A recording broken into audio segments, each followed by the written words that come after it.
Herkese merhaba.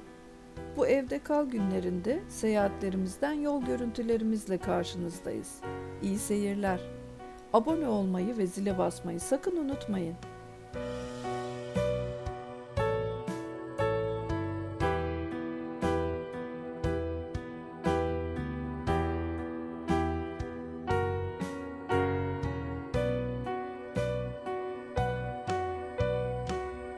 Bu yollardaki geçen çizgiler, gidilen yeri bize gösterir. Şu anlamdaki duran çizgiler, akılsız başa ceza kestirir. Yine bindim arabama, öyle hızlı gidiyorum ki geride kalır aynada, hızla geçer tüm gerçekler. Hep ayrılık mı dedim diye bir şarkı CD çalar da anlatır senin şu aşk zikzaklarını bana.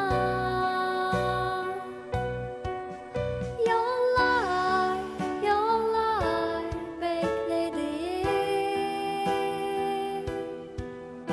yollar, yollar içinden geçer.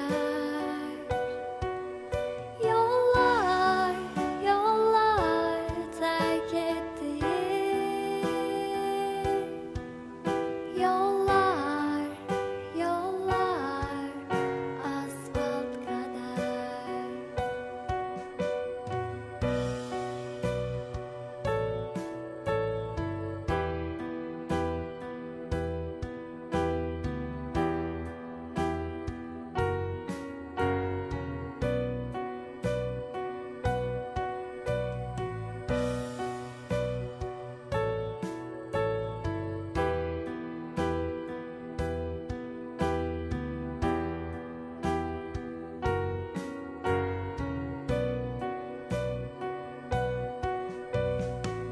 Aşkı